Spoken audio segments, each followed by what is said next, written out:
Hi friends, welcome to Tech Tamizhan. இன்னைக்கு நம்ம பார்க்க போற வீடியோ என்னன்னு பாத்தீங்கன்னா ரொம்ப இம்பார்ட்டன்ட் வீடியோ. ஏன் இம்பார்ட்டன்ட் வீடியோன்னு பாத்தீங்கன்னா நம்ம எல்லாரும் செல்போன் யூஸ் பண்றோம், அதாவது ஸ்மார்ட் போன் யூஸ் பண்றோம். அப்படியே அந்த ஸ்மார்ட் போன் யூஸ் பண்றதுல முக்கியமா வரக்கூடிய பிரச்சனை என்னன்னு பாத்தீங்கன்னா மெமரி இம்பாக்ட். மெமரி பார்த்தீங்கன்னா வந்து சீக்கிரமாக காலியாகிடும். அதாவது நீங்கள் எவ்வளோ பெரிய SD கார்டு போட்டிருந்தாலும் சரி, எவ்வளோ பெரிய ஃபோன் மெமரி கொடுத்துருந்தாலும் சரி, இப்போ வரக்கூடிய பிக்சர்ஸ் மற்றும் இமேஜஸ் எல்லாமே பார்த்தீங்கன்னா ரொம்ப பெரிய சைஸில் இருக்குது. நீங்கள் எடுக்கக்கூடிய ஃபோட்டோவும் பார்த்தீங்கன்னா HD சைஸில் இருக்கிறதுனால உங்களுடைய மெமரி பார்த்தீங்கன்னா சீக்கிரமாகவே பிளாக் ஆகிடுது. ஸோ அந்த வீடியோஸ் மற்றும் இமேஜஸ் போன்ற எல்லா விஷயங்களையும் பார்த்து நம்ம எப்படி வந்து ஸ்டோர் பண்ணலாம் மற்றும் நம்மளுடைய ஸ்டோரேஜ் கெப்பாசிட்டியை எப்படி இன்க்ரீஸ் பண்ணலாம்ன்றத பற்றி இந்த வீடியோவில் பார்க்க போகிறோம். ஸோ வாங்க இப்போ வீடியோக்குள்ளே போகலாம். நீங்கள் பாட்டு கொண்டு இருப்பது டெக் தமிழ் சேனல்.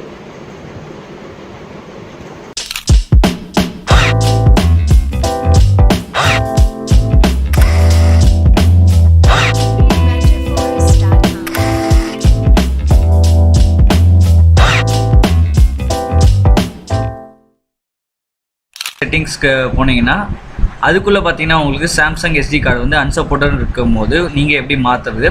அது மட்டும் இல்லாமல் உங்களுடைய டோட்டல் மெமரி பார்த்தீங்கன்னா 8 GB தான் இருக்குது. அதில் 3.13 GB OS ஆக்குபை பண்ணிக்குது. மீதி இருக்க 4.87 GB தான் வந்து நம்ம இன்டர்னலாக யூஸ் பண்ணுறோம். அப்படி நம்ம இன்டர்னலாக யூஸ் பண்ணுறப்ப 4 GB தாண்டிடுச்சுனாலே பார்த்தீங்கன்னா நமக்கு சிஸ்டம் வந்து ஸ்லோ ஆக ஆரம்பிச்சிடும். அதாவது நம்மளுடைய ஃபோன் அது ஸ்லோவாக ஆரம்பித்தா மற்ற ஆப்ஸ் எல்லாம் யூஸ் பண்ணுறதுமே ரொம்ப வந்து கஷ்டமாக இருக்கும்.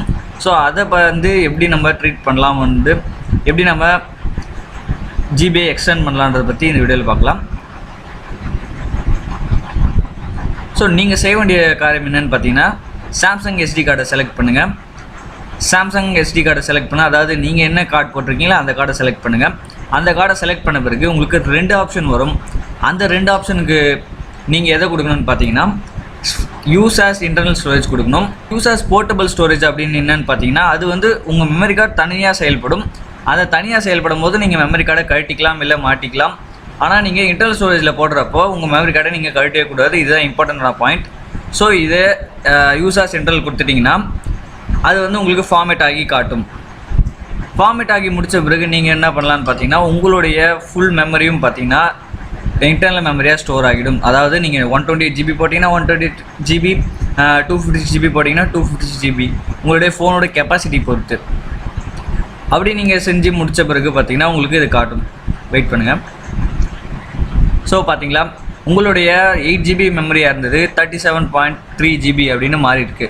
ஸோ உங்களுடைய இன்டர்னல் மெமரியோடு சேர்த்து உங்களோட மெமரி வந்து இன்க்ரீஸ் ஆகிருக்கும். ஸோ நீங்கள் எந்த ஒரு விஷயமா டவுன்லோட் பண்ணுறதாகட்டும் சரி, எந்த ஒரு ஃபைல் ஆகட்டும் சரி, இன்ஸ்டால் பண்ணிங்கன்னா உங்களுக்கு ஈஸியாகவே வந்து ஸ்டோர் ஆகிடும். எந்த ஒரு ஸ்பேஸ் ப்ராப்ளம் வராது. ஸோ இந்த டெக்னிக்கை நீங்கள் மறக்காமல் ட்ரை பண்ணி பாருங்கள். உங்களுக்கு ஏதாவது சந்தேகங்கள் மற்றும் டவுட் ஏதாவது இருந்தால் கீழே மறக்காமல் கமெண்ட் பண்ணுங்கள்.